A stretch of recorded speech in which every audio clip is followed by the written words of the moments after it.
And for our final interview, the one, the only, the metal webcomicer himself, Michael Terracciano, aka Mookie! Oh god, that kills the vocal cords. My final interview is with Mookie of Dominic Deegan fame.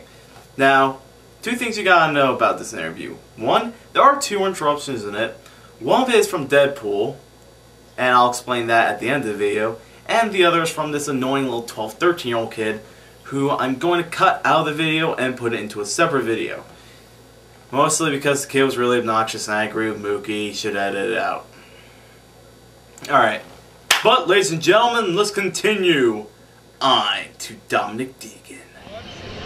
Alright, hi everyone, it's Mike the Mavin, and I'm here with Dominic Deegan creator Mookie, aka Michael Terracciano, and Terracciano. I cannot say it right. Not a lot of people can say my name right. My name's Michael Terracciano. I hear that if you want to be really fancy, you're supposed to roll the R's, but so I do. Terracciano. So basically, say like Terra and the N for maraschino. Sure. Or I guess change the M to a Ta. People call me Mookie. Really. All right. Yeah, it makes sense. Okay. I'm letting people know right now we did not maul him and try and make him do this. You know, this is from the Cosplay Deathmatch, which, sorry we don't have any video. The Cosplay Deathmatch is where characters who are all... sorry, we have someone who wants to take a picture. Let's let them take a picture. Did you want to take a picture? Or get a picture? Or? Yeah, we're going to let them get a picture. Because, you know, we're nice like that. We're awesome people. Yep. All right, you got it? Oh, well, she got it too. All right. There you go. Cool. All right. And the Cosplay Deathmatch is where you have two components, or sometimes four, or three, or... Who knows? Who knows? It's so... Oh, yes, and there's a horde of zombies who take away the losers. And you get the crowd to cheer for whoever their favorite character is. Even a Tetris block. Who made it to the semifinals? All right. And you didn't even survive. A person cosplaying you didn't even survive until the. No, somebody actually got into costume as me this year, which was very flattering, and I died in the first round. And who they killed me in the first. The Tetris block. All right, it was the Tetris block. I'm glad whoever, you know, that's kind of cool. Whoever beat me made it to the semifinals, and the only reason he lost was because we needed a tiebreaker. So I will lose to the Tetris block, T block. Indeed, and can I just say right now, I did cheer for you, and currently I can barely speak. Like, I feel like my voice is going to be gone tomorrow. Oh, mine is so too. Mine is too. I feel it's a little bit fitting that you lost as payment for me having to lose my voice. I'm kidding. I guess I paid the piper then. Although my cameraman didn't cheer for you, so you can glare at him if you want. A lot of people did. Yeah, again, he's never read Dominic Deegan. I've been trying to make him do stuff. That's all right. A lot of people love Tetris block. Well, introduction's all done and all the comedy and hilariousness. Let's get on to the questions. All right, here we go. What made you start Dominic Deegan? I was right out of college. I was trying to write the next great American fantasy novel, and it was awful. It was a terrible, terrible manuscript. Nobody would read it. I don't mean publishers. I mean, like, friends and family would not read it. And it became Dominic Deegan? No. I needed to figure out what the heck to do next creatively while I was, you know, waiting tables and working retail and stuff like that. So I had these doodles of this seer character hanging around in my notebook, and I learned that a couple of sites were giving away spaces for webcomics. It was Keen Space at the time. So I said, you know what, I need to be doing something creatively. These doodles, I'll just put them online. No one will probably read it. It'll be a blast. People really like Mookie. I know. Other friends of mine. Hello, ladies. Mwah. Mwah. It's the hair. Those are friends. Those are friends of mine. Those are friends of mine from the first ever ConnectiCon. We've just known each other that long. Awesome. Yeah, it's pretty great. It's the hair. It's the hair and the mutton chops. But yeah, I just kept doing the comic because it was a creative outlet and it was a lot of fun for me to do. And the next thing I know, people are reading it, and so I scrapped the novel idea and pursued the webcomic, and the rest is history. Do you still have a copy of the manuscript? No. Oh, dang, I kind of wanted to read it. No, I wrote that thing. No. There's a Deadpool staring at us. Yeah. Deadpool, do you want to get in on here, dude? Yeah, sure. All right. How's it going? Hey, we got Deadpool. All right. Guest speaker today. Indeed. So, what do we have here? A functional microphone. A functional microphone. A functional microphone. It's wireless. Hey, it is Deadpool, okay? He can do whatever he wants. Yeah. He will break the fourth wall. I will. He'll get his health bar and smack you on the head with it. Promptly. I'll make a guest appearance. Very good. Yeah. Cool. All right, well, have a wonderful day. Thank you, Deadpool. Indeed. See you, man.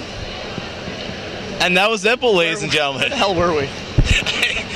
I just asked you about the manuscript. You said no. Yeah, no one is ever reading that thing. Oh. It is an atrocity. I'm sad. Tear. It's an atrocity. All right. Let's see. Well, what were your inspirations for when you were writing Dominic Deegan and everything? Well, I play a lot of Dungeons and Dragons. I grew up on a lot of fantasy novels and movies and sword and sorcery and all that stuff. And metal. And metal. And a lot of metal. But what I really enjoy, and what I like to think I put a lot into Dominic Deegan, is seeing like stereotypes and I want to say cliches, but it's a little too general. And all the puns. No. I like seeing stereotypes and cliches turned around. I mean, the seer is normally like a side character in fantasy novels. So I put the spotlight on him as opposed to like the sword-wielding mercenaries or wandering knights or fighting sorcerers, you know? Yeah, you made Siegfried look like a total idiot. Yeah, well, I made him look like a villain and a bully and a you know. And he was, and he became evil. He was, yes. I don't like slick fantasy thieves either, so I made the only thieves in the comic terrible at it. And, you know, that stealing from people is not a sexy fantasy thing. It is stealing from people, and it's mean, and it's awful, and, you know. Well, yeah, but I wasn't trying to, like teach anyone a lesson with Stunt and Bumper. I just don't like fantasy thieves, so I was like, hey, these guys suck at it. Yeah, but the two, usually whenever they tried to steal anything, it was right from either something Dominic was directly involved in or from Dominic himself. That was actually one of the major things for early their on, first Stunt and fights. Bumper were kind of Dominic's first opponents, kinda. Kinda meaning you basically pawned them every time. Yeah, basically. The stakes were very low when Stunt and Bumper were involved. Very, very low. Yeah. I'm not even going to try into that. I like monsters as heroes, so I think my orcs are a good example of that.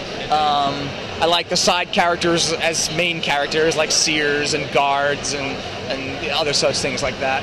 And yeah, I just try to take stuff that's taken for granted in fantasy and like flip it on its head in Dominic Deegan. Indeed. I try. All right. Well, hey, you definitely did it. Thanks so much. You're welcome. All right. How long does it take for you to make the comics? Between when I sit down to start writing it and when it goes online, takes me about 6 to 8 hours. Between trying to pace out the comic so I hit all the beats that I want to hit, pacing it so I think it flows correctly. A little longer when I would do the out of panel stuff, like the visions where he's like climbing on panels and the sword scrying. That usually takes me a little longer because even with the big panel pictures, I still try and make sure that a story is being told, even if it's brief, even if it's a brief beat, or if it's like one bit of dialogue after another, and I got to make sure the eye knows where to go to what piece of dialogue next, etc. Kind of like when Dominic's mom went to the mystic world to talk to her teacher, right? Yes, kind of like that.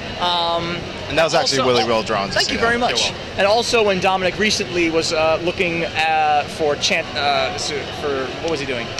Looking for clues in Chance Master's past, and he was like walking along the panels, floating around him, and even like the crystal bubbles, all that stuff. I'm really, really digging that right now. It's a lot of fun for me to do. People are really fans of mine are really digging it. So I'm going to keep going as long as the idea is still entertaining. Hey, I know it. Go for it. Thanks, man. Yeah, it's going to be good. Thank you. Well, do you ever run into any stumbling blocks with comics? Oh yeah. Wow. Oh yeah. Okay, I mean, writer's blocks are very common for anybody. You sometimes you can't get the bit of dialogue out you want, Sometimes you can't get it right. Sometimes you have an artist block where you're like, I can't draw the fucking, screw it. What are you doing? So,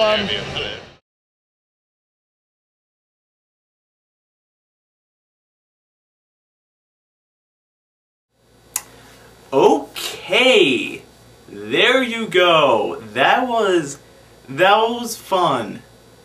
Oh, wait, no, I just realized something. In the beginning of the video, I said 2 things you gotta know. Alright, so I explained the first thing, there were 2 interruptions, and I think I should explain the second thing.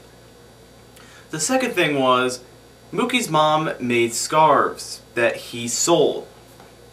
If you were ever at a convention, get one. They are awesome.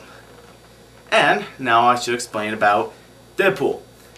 Alright, to those of you who don't know, Team 4-Star of Dragon Ball Z Abridged, Yu Yu Hakusho Abridged, and many other Abridged series fame was at ConnectiCon this year. And Kaiser Neko, who is the essential leader of Team 4-Star, was dressed up as Deadpool. And I didn't find out until a little while afterwards that the Deadpool who jumped into the video was actually Kaiser Neko. And I subsequently beat myself up afterwards for not having talked to him longer. Alright, well, ladies and gentlemen, that's everything. I'm out.